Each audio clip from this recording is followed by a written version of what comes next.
Welcome everybody to the 20th class in this Bhagavad Gita study series. So this will be the final concluding um, class for the fourth chapter.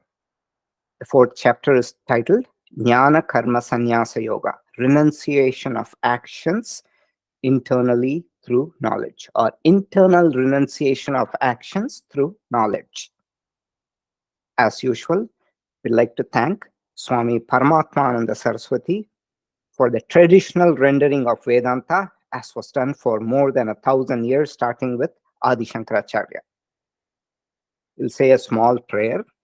Om Shri Gurubhyo Namaha Sadashiva Samarambam Shankaracharya Madhyamam Asmadacharya Partyantam Vande Guru Paramparam. Salutations to the lineage starting with Lord Sadashiva, with Adi Shankaracharya in the middle, and continuing up to our immediate teacher, Swami Paramatmananda Saraswati. So with that, we will go to the last portion of this chapter. This is deals with the jnana palam, or the fruits of the study of the knowledge. What knowledge? The knowledge of the self, the Atman.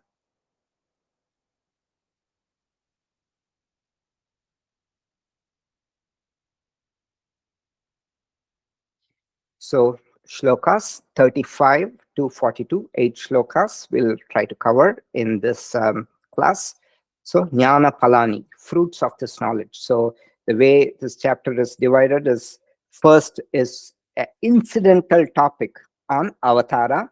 The second topic is the most important topic, which is Jnana Karma Sannyasa, or the internal renunciation of actions, with the understanding that the Sakshi is not the doer, but it's the gunas that makes us do the things. So Sakshi is just the witness, just like electricity powers the fan, electricity powers a light bulb, but they do different things depending on how they are wound, the gunas.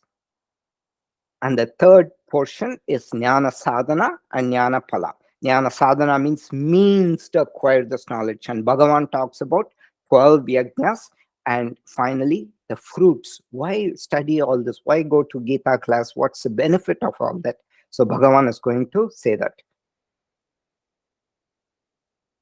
Yajñātvā na punarmoham yevam yasyasi pandava yena bhutanya sheshena trakshyas atman yatho mayi.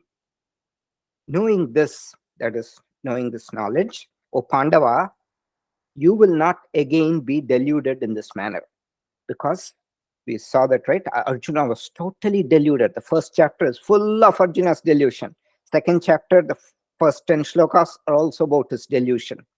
So Bhagavan says, you will not be deluded again in this manner. And by this knowledge, you shall see all beings in yourself and in me. So Bhagavan says this is a big benefit, because when you see samam pashyati, then you don't see this distinction. This person is different, I am different. So you see samam.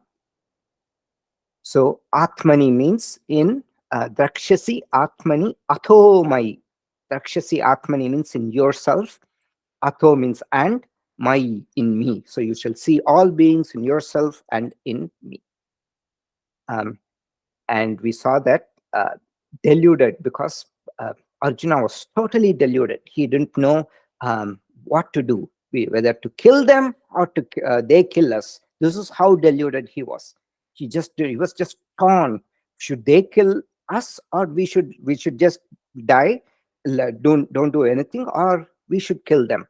So nachaitat with मक्कतरन्नो गरीयः यत्मा जयेम यदि पानो जयेयुः यानेव हत्वा न जिजीविषाम ये स्थिताः प्रमुखे धार्तराष्ट्रा.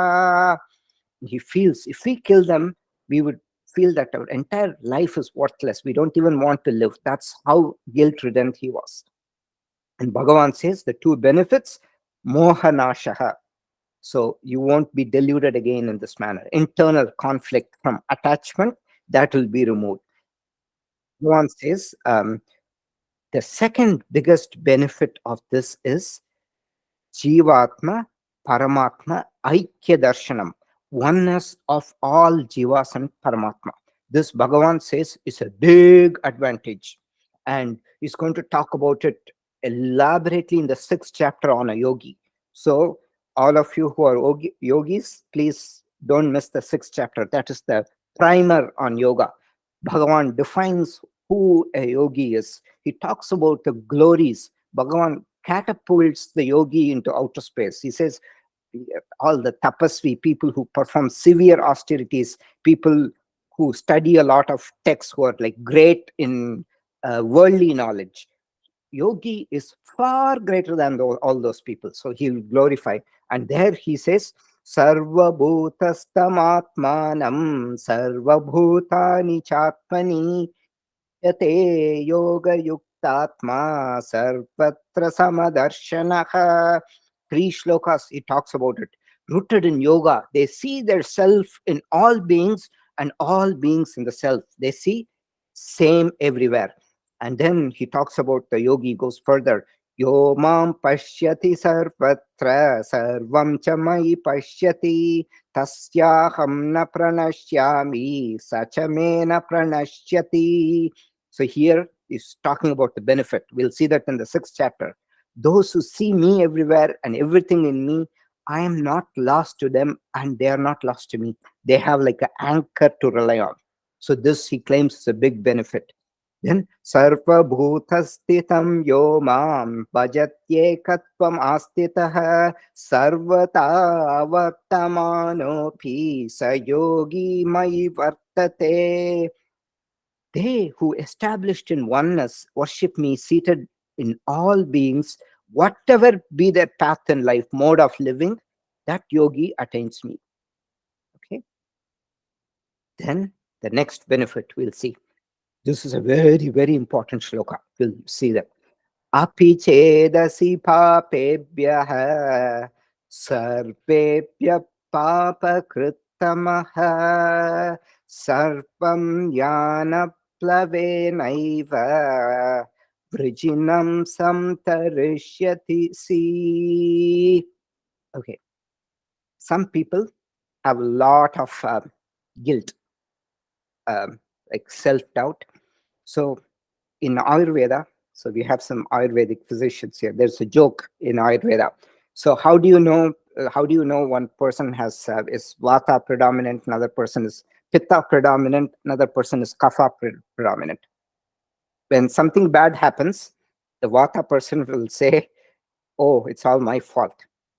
The Pitta person, being angry, will say, "Blame it on the same. It's all your fault because of this happened."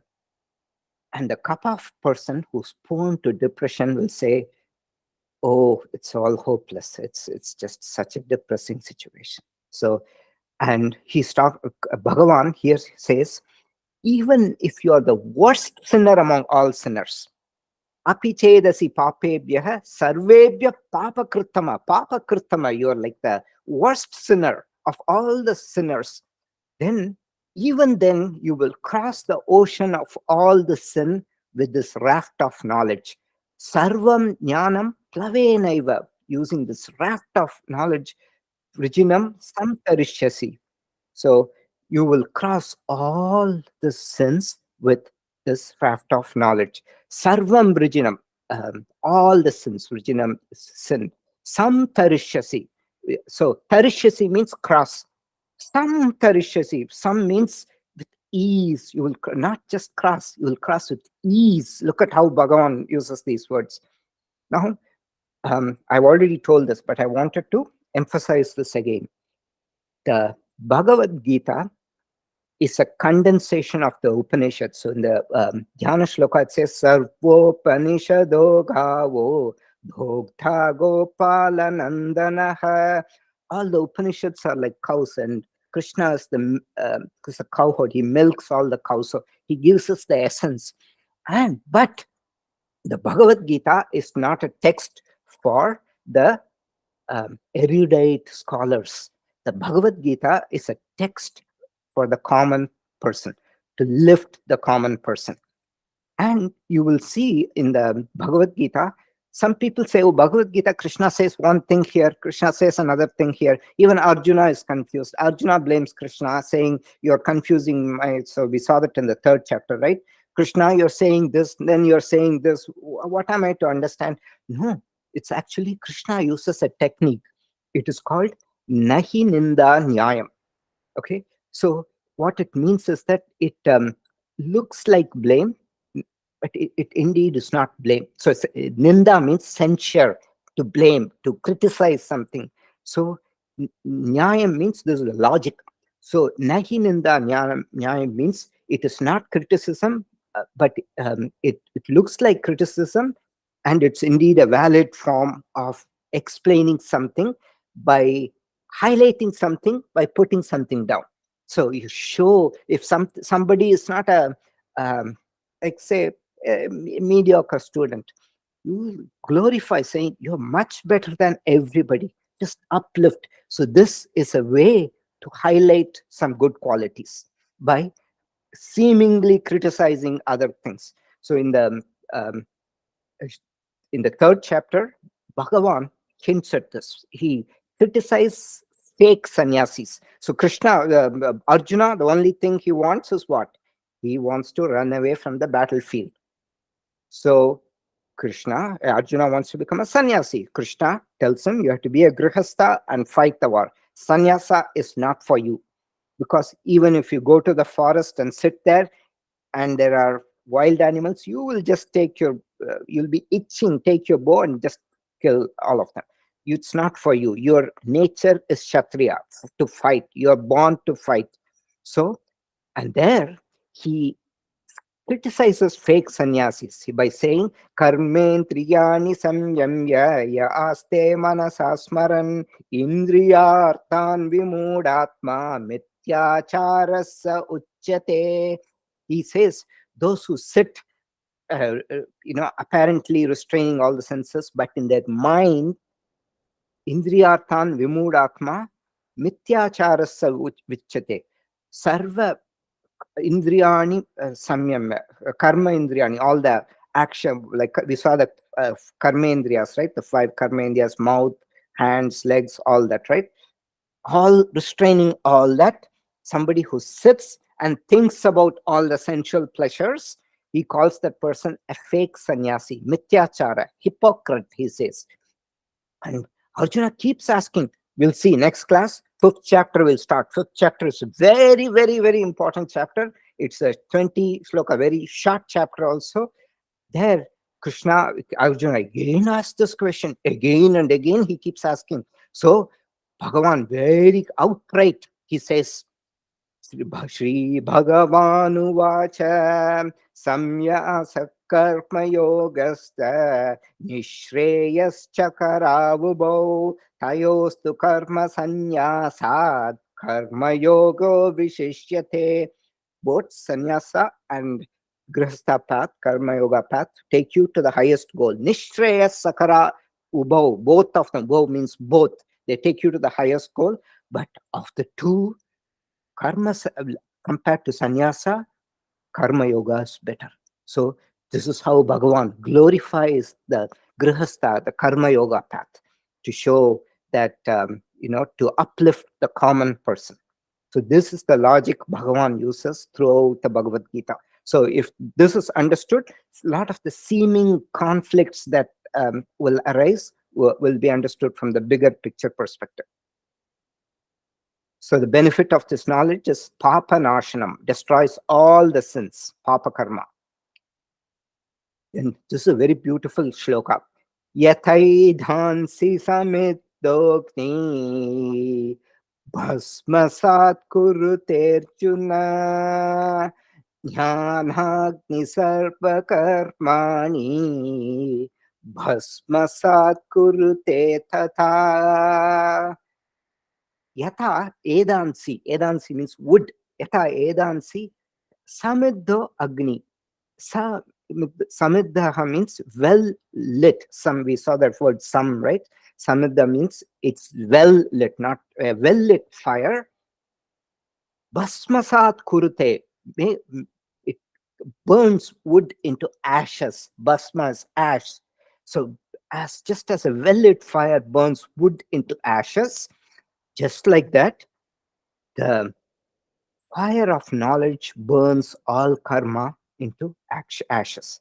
So, what it means is that there are no residues from karma. The karma does not leave a residue. So, in Ayurveda, also, we talked about it, right? There's Agni.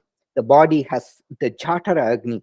And the Jatara Agni is considered divine. In the 15th chapter, we'll see Bhagavan describes Aham Vaishvanaro Bhutva Praninam Deham Ashritah Pranapanau Samau Kritva Pachamyanam Chaturvidam. I become the Vaishvanara, the digestive fire, and I reside in the bodies of all beings. And how do I act? By balancing prana and apana, the two pranas of the five, the two pranas. I pachami, I digest the four types of foods: the foods solid, liquid, slurping, the foods which are semi-soft. So he classifies into four types of foods. I digest all of them. So this the fire here, what happens is when the Jatara Agni is not strong, then the unmetabolized stuff gets deposited as ama, right? The toxins in the body. Similarly, if the fire of knowledge is not strong, then our actions leave residues. But for one whose fire is strong, it completely burns the action without leaving any residues. Residues means imprints. So in the Yoga Sutras, it says, karma ashukla akrishnam yoginaha. The karma of a yogi is neither white nor black. Shukla means white, Krishna means black. Ashukla akrishnam yoginaha for yogis. Trividam itaresham for the other three, other people, it's of three types: white, black, and gray. For most of the time, it falls in the gray zone. Okay. So the benefit of this knowledge is sarva karma nasha. So destruction of the fruits of all actions. Karma is here, it means karma palam, not the action itself, but the fruit, the residue of the action. So the three types of karma palams are the karmas, and their palams are, so there's prarabdha karma palam, sanchita, and agami. So how it's defined as prarabdha karma. So the sanchita karma is a big bag of karmas we have, whose fruits have not started. But there's a subset of this which is called prarabdha, whose fruits have already started, which means we are experiencing it now. It is very difficult to escape it. But it can be defanged, which means the effect with the knowledge, the effect of the karma is felt much less. And then sanchita karma is this big bag which has not started acting. And then agami karma. So agami, some people define it as karma which is yet to come. But in the Tattva Bodha, the way Shankaracharya or his descendants have described it as, it is karma accumulated in this lifetime which have not started the fruits. So those are the three types of karma. Um, so the prarabdha is not destroyed, but the jnanam insulates the jnani from the prarabdha. Like as I said, could be defanged.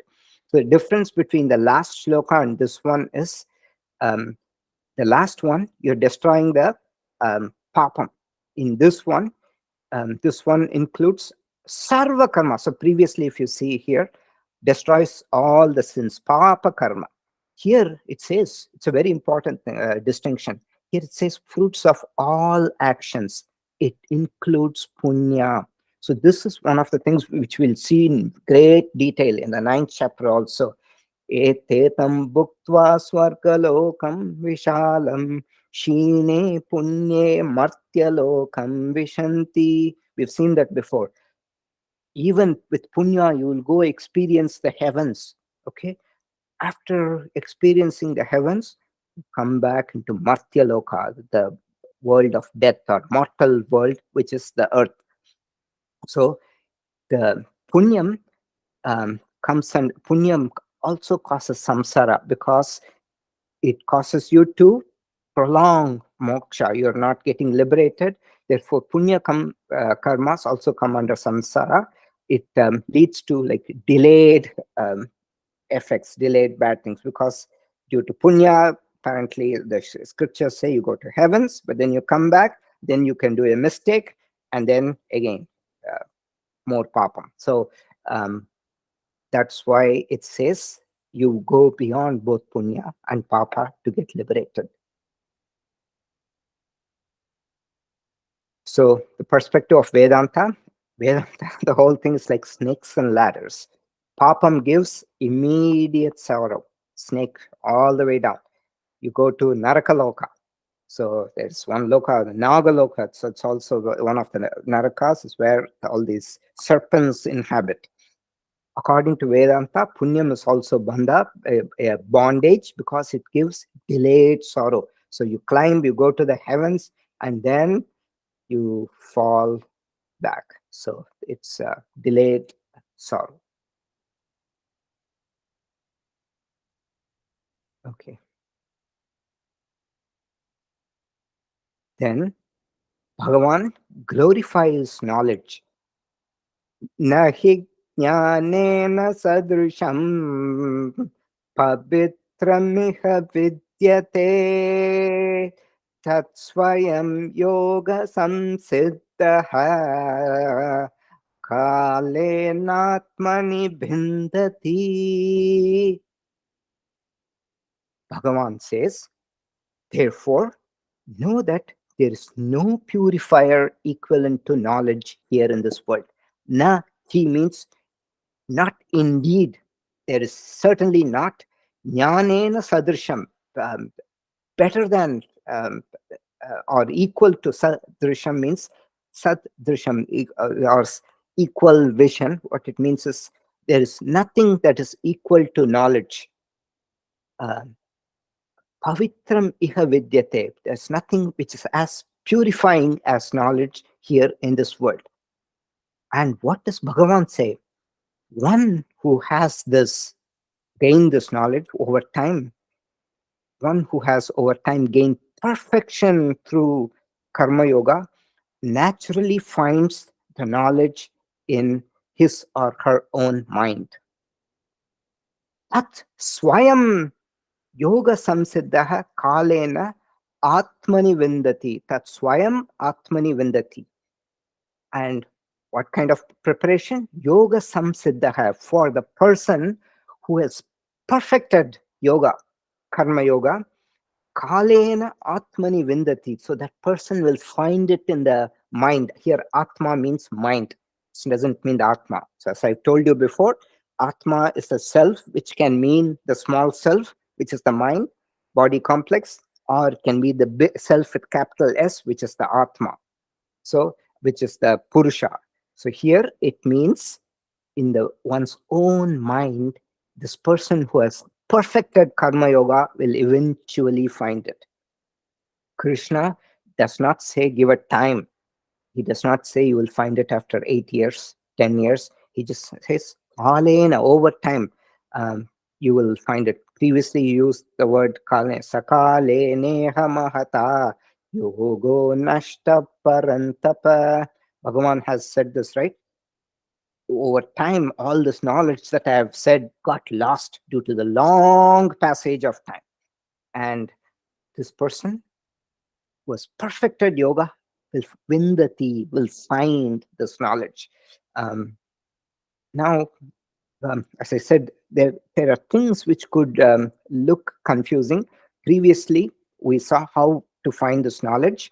Bhagavan says, Tadvidde pranipatena pariprashnena sevaya upadekshyanti te jnanam jnaninas. The means to gain this knowledge in a definitive way is through a teacher. You prostrate before a teacher, serve, ask questions. That's how you gain knowledge.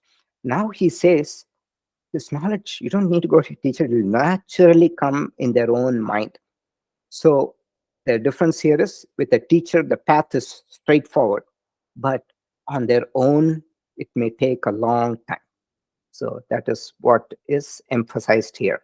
Krishna does not promise the time, in due course of time. Similarly, in the Yoga Sutras also, it says, Satu dhirga kala nairantarya satkara se vitau dridabhumihi. Dhirga kala, or like a or long time of practice, will make it dridabhumihi, will get firmly rooted in the practice. It will become a part of you, is what Yoga Sutras say. It's a very nice shloka. Satu dhirga kala nairantarya satkara sevito dridabhumihi. Okay. Then Bhagavan moves on. Um, he talks about the final benefit. Shraddhavan labate jnanam tatparas samyatendriyaha jnanam labdva param shantim achirenadi. Shraddhavan, one who has faith in the Shastras, who is devoted um, and has the senses under control, gains this knowledge. Shraddhavan labate jnanam, gains this knowledge.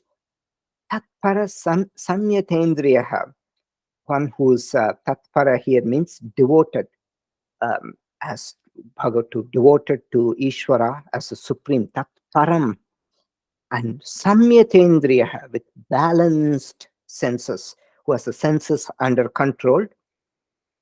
And what happens? Jnanam labdva. Labdva means having gained this knowledge. Param shantim achirena digachati. Having gained this knowledge, one immediately attains what kind of peace? Param shantim. Supreme peace. One gets supreme peace through this knowledge. And in the Yoga Sutras also, it says this. Patanjali defined samyama, right? Trayam ekatra samyamaha. The three, dharana, dhyana, and samadhi, the three steps of meditation is total. It's called samyama. These three steps. Trayam ekatra samyamaha tajjayat prajnalokaha. Mastering this meditation, wisdom arises. Prajna alokaha, lights it. It just bubbles up. Wisdom bubbles up. Prajna lokaha tasya bhumishu viniyogaha. They have to be done in stages. Tasya bhumishu viniyogaha. They have to be grounded. Bhumishu, grounded in stages. Then Bhagavan finally says, Tatra prashanta, in the in Patanjali, in the fourth chapter, he says, Tasya prashanta vahita samskarat. How does this supreme flow of peace come? Because all this becomes ingrained in the samskara. It becomes our nature from this practice and study of this knowledge. So, of course, this peace, one gets supreme peace. And he also says, who attains this knowledge? What? This is not ordinary knowledge. Later, Bhagavan will give a name to this. He'll call it Vijnanam. He'll define in the seventh chapter, the title is Jnana Vijnana Yoga. Jnana is ordinary knowledge, but there's a superior knowledge. This is the knowledge of the Atma. It is called Vijnanam. Special. V means it distinguishes. It can also mean negate. It can also have a negating effect. Here it means Vijnana means special knowledge. Vinyasa means a special step. So one who has practiced yoga for a long time, one who has faith in the Shastras, that's very important. And one who has the senses under control. So this person gains the knowledge. So Krishna is now revisiting the sadhanas. So remember the means to this knowledge. Before the fruits, we saw the means, the yajnas. Now Krishna is revisiting the sadhanas, and after detailing the phalas, so he's giving um, a recap of the sadhanas, the means for attaining the knowledge. Now the last three shlokas. Now Bhagavan. So if you see, I've probably told this before, there is a difference between the Yoga Sutras and let me see if I can pull this up. So the Yoga Sutras and the Bhagavad Gita are two of the Yoga Shastras, and they have a slight difference. One is that the Yoga Sutra is like a scientific document. It is a scientific treatise. So you don't see words like sharanagati, all that stuff. Like complete, you will see the words pranidhana, and you don't see any criticism. But Bhagavan, left, right, center criticizes, uses strong words. Papebhya yonishu. I will throw them into the wombs of demons, and they will go lower and lower. So Bhagavan says that in the 16th chapter. He'll say these people. I will just throw them into the wombs of demons. So he uses very strong language. You won't see words like Vimuda, all that in the Yoga Sutras, because when you're writing a scientific paper, you don't use words like idiot, distilled idiot, all that, right? But Bhagavan says that Vimuda means distilled idiot. So he'll call people to because it's a text it's poetry for the common man. So you don't need to preserve proprietary. So Bhagavan very freely uses this language. So that's the difference between the Yoga Sutras and the Bhagavad Gita. Okay. Ajñascha shraddhadanascha samshayatma vinashyati nayam lokosti na paraha na sukham samshayatmanaha. One who is ignorant, ajna, ignorant, ashraddhadana, who has no faith, shraddha is faith, ashraddhadana, one who's endowed with no faith. Shraddhadana means endowed with faith. Ashraddhadana means one who's not endowed with faith. Samshayatma, samshayam means doubt. Samshayatma vinashyati, perishes. Look at the strong word he uses. Nayam lokostina paraha. There is, for one who has a doubting mind, samshayatma, there is neither this world nor any other world, no heavens, Bhagavan says. And there is also no happiness. Bhagavan says this is the only way for happiness. Now it's to understand the self, Atma. So, as I've said many, many times before, the Bhagavad Gita is not a text on devotion at all. It is not a text on values, though it's a side topic, all those. The most important thing is the nature of the consciousness, Atma. It is a Atma Vidya. So one who is ignorant and has no faith and has a doubting mind perishes. One who has a doubting mind, there is neither this world nor any other world, which means heavens, and there is also no happiness. Um, and Bhagavan, he criticizes these people who criticize these shastras very clearly. He again and again he says, ye tve tadapyasuyantah nanutishtanti me matam sarvajnana vimudanstan vidhi nashtana chetasaha. Those, we saw that in the 3rd chapter, 32nd shloka. Whereas those indiscriminate ones who find fault and do not follow this teaching of mine, know them to be completely vimuda, completely deluded with respect to this knowledge, and to be ruined. Nashta na chetasaha, like ruined intellect, is saying. And um, in the we briefly saw this in the last chapter. Bhagavan gives the benefit of the study of Bhagavad Gita, right? He says even a casual on somebody who just comes, sits in the class and listens, doesn't take notes, doesn't try to memorize anything, just sits and listens, that person will get the highest, like will get great heavens, such punyam. He'll get all sins, their sins would be washed. Then person who puts effort, that person goes to all the way very high heavens, and they will stay there for long thousands of years. All the sins would be destroyed. So a step higher than the casual onlooker. And somebody who's very systematic, study, memorizing, they will get moksha. And Bhagavan says, idam te na tapaskaya na bhaktaya kadachana na chashu shashtrusave vacham na chamam yopyasuyati. This should not be told to one who criticizes me and this Shastra, Bhagavan says. So, Bhagavad Gita should not just be given to everybody, because those who don't want it, you should never tell it to them. And especially those who are critical, is no point. Don't even make an attempt to try to make them understand. It's just not worth it, Bhagavan says. And in the fourth chapter, we previously saw Yajna Shishtamrita Bhujaha Yanti Brahma Sanatanam Nayam Lokostya Yajnasya Kutonya Kuru Sattama.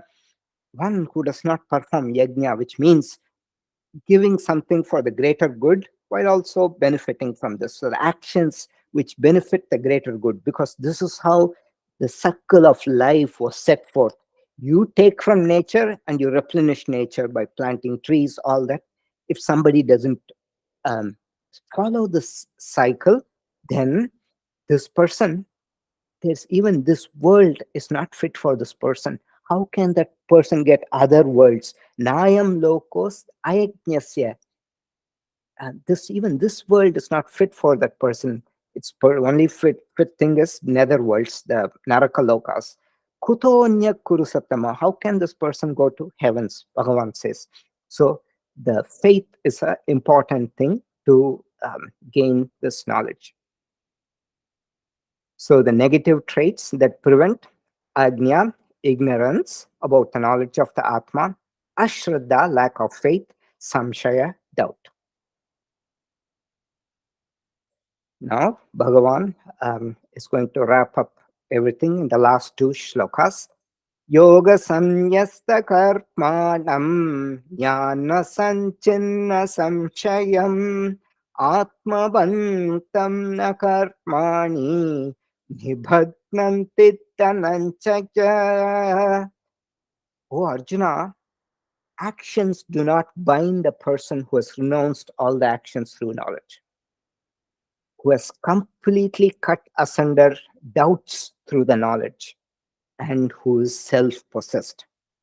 Um, Chinna means someone who has, um, chinna means cut. So some chinna, we saw the word some, right, previously. So some chinna means completely cut. So someone who has completely cut asunder these, what?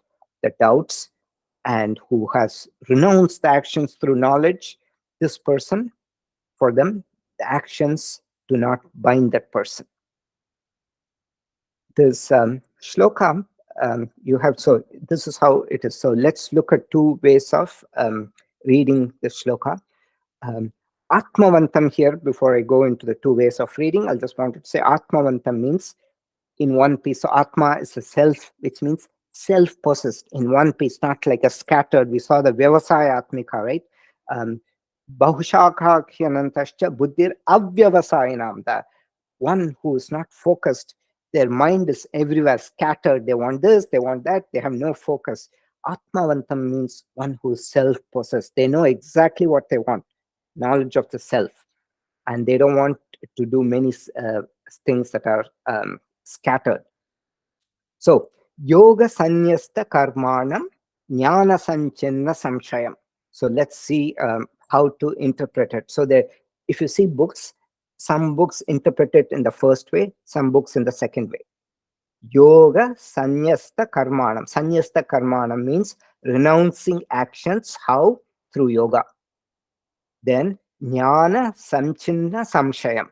With knowledge, sanchina means cutting, samshayam means doubt. Cutting the doubts through knowledge. So this is one interpretation. One can say atmavantam, and that's the same for both interpretation. Atmavantam na karmani nibadnanti dhananjaya. O Dhananjaya, actions don't bind that self-possessed person who has renounced actions through yoga and has cut the doubts about the self through knowledge. Okay, this is one way of interpreting. Another way is in poetry, the words can be split. So the Jnana Yoga can be applied to both Sanyasta Karmanam, Sanchinna Samshaya. So you can read it as actions don't bind that self-possessed person, same as the previous, who has renounced actions and also cut the doubts about the self through the yoga of self-knowledge. So it becomes Jnana Yoga. Through Jnana Yoga, one who has cut both the doubts about the self and also renounced the actions. And in Swamiji's interpretation, there is a second one. In other books, the first one is there. But I do feel that the second one is more appropriate. Why? Because this chapter is titled Jnana Karma Sannyasa, renouncing of actions through knowledge. Therefore, this interpretation is more appropriate.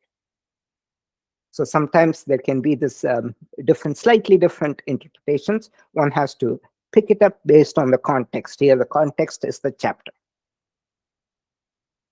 And we are coming to the final shloka. Tasmat ajnana sambhutam hrutstam jnanasin atmanaha chitvainam samshayam yogam atishtottishta bharata. Tasmad, therefore, O Bharata, he's referring to Arjuna, because Arjuna comes in the Bharata dynasty. With the sword of knowledge, cut the doubt about the self which is in your heart and which is born out of ignorance. And he says, Atishto yogam atishta uttishta Bharata. Take up yoga. Atishta means take up. Yogam atishta, take up yoga. Uttishta Bharata. Rise, O Arjuna. He's just giving more pep talk. He's giving a motivation speech. Now, tasmad ajnana sambhutam hitstam jnanasinatmanaha. So it's all jumbled up. How do you reorganize? So poetry, things are scattered here and there to make um, the flow so that it's more very poetic, right? So we sometimes have to reorganize poetry into prose for reading purposes. So this is the original thing. Tasmad ajnana samputam kritstam jnanasinatmanaha. You have to read it as tasmad, therefore, jnana asinaha. Asina means sword. With the jnana asinaha means the sword of knowledge. Therefore, with the sword of knowledge, enam samshayam chitva. Chitva means having cut. Chitvam means cutting. Chitva means having cut this doubt. What doubt is this? Ajnana sambhutam kritstam. This is not an ordinary doubt. This doubt is born of ignorance and kritstam. Hridayam is the heart. It's firmly entrenched in the heart. Krits, sthiti. It means firm. In the yoga, we use samasthiti here, right? Sthiti means it's like firmly residing in one's heart.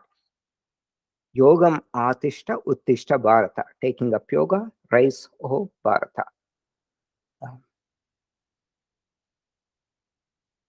That brings us to the end of this chapter.